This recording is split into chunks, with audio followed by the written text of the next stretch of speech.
होता है। नीरज भाई ने ओलंपिक के बाद से अब दोबारा से शुरुआत की है, मेडल के साथ अच्छी शुरुआत की है और उन्होंने नेशनल रिकॉर्ड को भी बीट किया, अपना नया रिकॉर्ड बनाया है। तो बहुत बहुत शुभकामनाएं नीरज को और उम्मीद है कि भाई आगे भी अभी गेम्स हैं, कॉमनवेल्थ गेम्स है, वर्ल्ड चैम्पियनशिप है, जो भी गेम्स में खेले देश के लिए गोल्ड जीते और एक नए कीर्तिमान बनाते हुए चले। नमस्कार, मैं हूं आपके साथ नम्रता और हमारे साथ मौजूद हैं भारतीय पहलवान बजरंग पूनिया। सबसे पहले बहुत बहुत स्वागत है आपका। धन्यवाद जी। मुझे ये बताइए, अब से 2 महीने बाद, मुझे लगता है 2 महीने बाद शायद सितंबर में ही 2 चैंपियनशिप्स होनी है, 2 गेम्स होने हैं आगे पीछे, उसके लिए क्या तैयारियां हैं?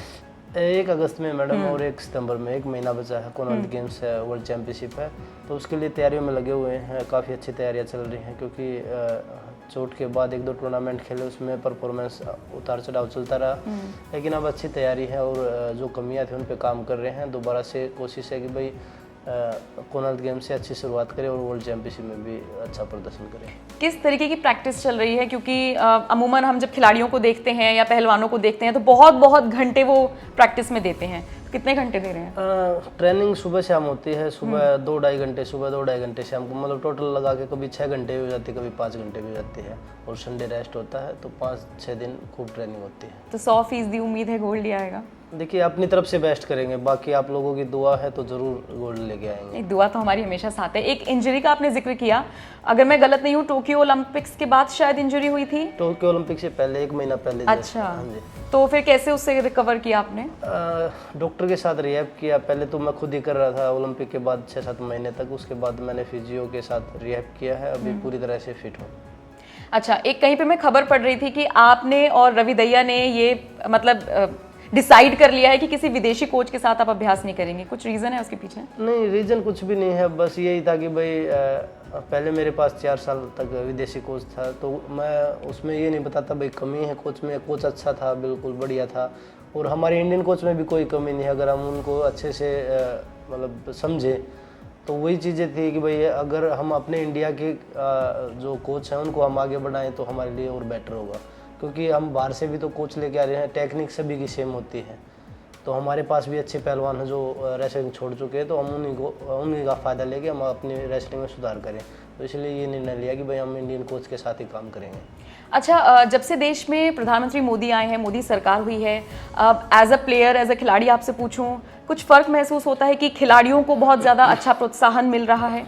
देखिए, 2014 से गवर्नमेंट आई है, तो 16 में जब ओलंपिक था उससे पहले टॉप स्कीम बनाई थी जो टारगेट ओलंपिक पोडियम, तो उसमें खिलाड़ियों को काफ़ी सपोर्ट मिलता है। तो साई भी काफ़ी एक्टिव है, हर चीज़ जो सुविधाएं खिलाड़ियों को चाहिए होती हैं, क्योंकि खिलाड़ी को एक तो ट्रेनिंग चाहिए होती है, एक जो ट्रेनिंग के जो चीज़ें होती हैं, भाई जिम में क्या चीज़ें चाहिए, क्रॉसफिट के लिए क्या चाहिए, मैट के लिए क्या चाहिए, तो हर चीज़ वो खिलाड़ी के पास है आज के टाइम में, जो एक खिलाड़ी को चाहिए परफॉर्मेंस बढ़ाने के लिए।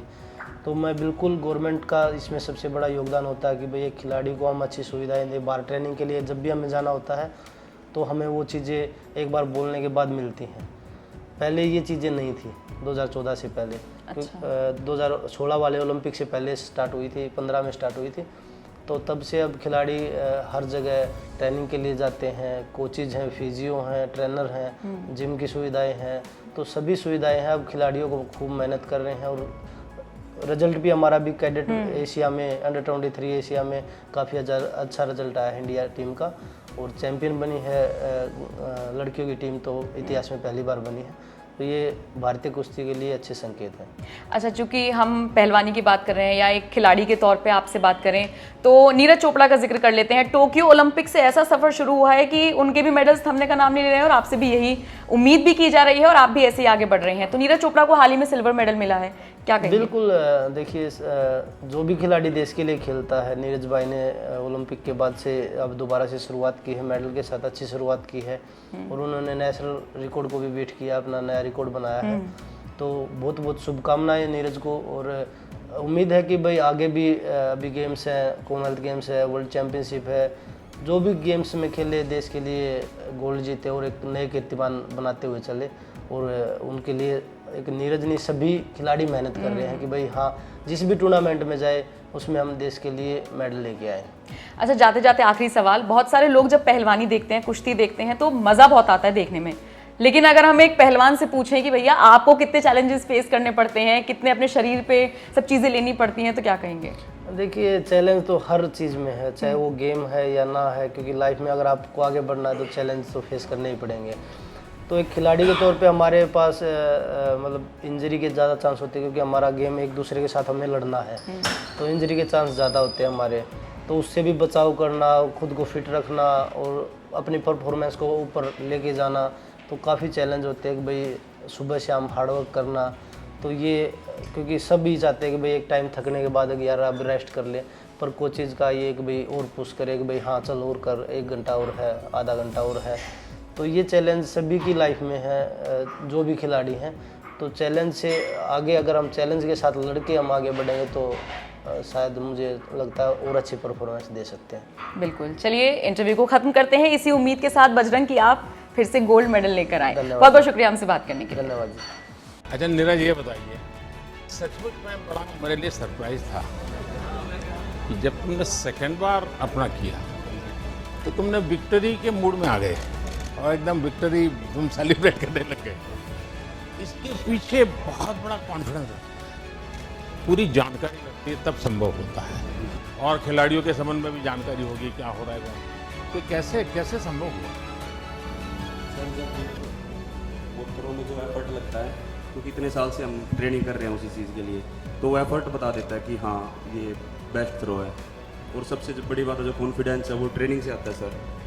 ट्रेनिंग इतने अच्छे से हुई थी इतने साल, तो इसलिए कॉन्फिडेंस था। नीरज इतना नहीं है, क्योंकि तुम्हें ये तो मालूम है कि भाई तुम 85 जाओगे, 86 जाओगे, तुम्हें मालूम है, लेकिन तुम्हें औरों का पता नहीं है लोग 90 जाएगा कि 88 जाएगा कि 84 जाएगा। ऐसे में ये मिजाज, और तुम शायद अपने आप को कभी बैठ करके सोचो, यानी एक मित्र के रूप में सलाह देता हूँ। देखिए, तुम्हें नॉर्मल से कुछ एक्स्ट्राऑर्डिनरी परमात्मा की गिफ्ट है। कभी तुम्हारे मम्मी पापा ने मार किया होगा, क्योंकि मैंने देखा है कि विजय तुम्हारे सर पे नहीं चढ़ता है और दूसरा मैंने देखा है कि पराजय तुम्हारे मन में नहीं बैठता है। दोनों चीज़ें बहुत बड़ी है। और ये मैं तुम्हें जब भी तुमसे बात किया है, हर बार बड़ा बैलेंसिंग चीज़ें देखी है। कुछ तो होगा जी। सर वो तो हमारा स्पोर्ट्स ऐसा है कि मतलब अपोनेंट पे निर्भर तो करता है, लेकिन हमें अपना बेस्ट देना होता है। मतलब हम फाइनल इकट्ठे खेलते हैं, 12 लोग होते हैं, लेकिन उन एथलीट्स के बीच में हमें अपने आप पे फोकस करना होता है, हमें बस अपना ही बेस्ट करना होता है। तो कोशिश यही करता हूँ कि दूसरे की परफॉर्मेंस की तरफ ध्यान ना देके या उसकी परफॉर्मेंस को देख के नर्वस ना होके अपनी परफॉर्मेंस कैसे बेटर करनी है उस पर फोकस करूँ। और वही सर उसी के लिए पूरा अपना जोर लगाते हैं। और ओलंपिक्स में भी थोड़ा फील होता है पहले कि इतना बड़ा देश है, इतनी उम्मीद है, पर जब उधर फील्ड पे होते हैं तो बस यही होता है कि बस थ्रो करनी है, जितना जान है अंदर पूरी लगा देनी है। अच्छा, ये चूरमा वूरमा खाया कि नहीं खाया?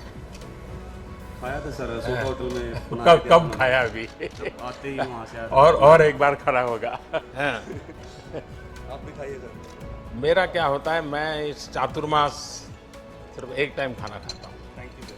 तो मेरे लिए बड़ी नियमों का इतना बड़ा पाबंदी रखता हूँ मैं। भाई सबको खिलाइए। हाँ,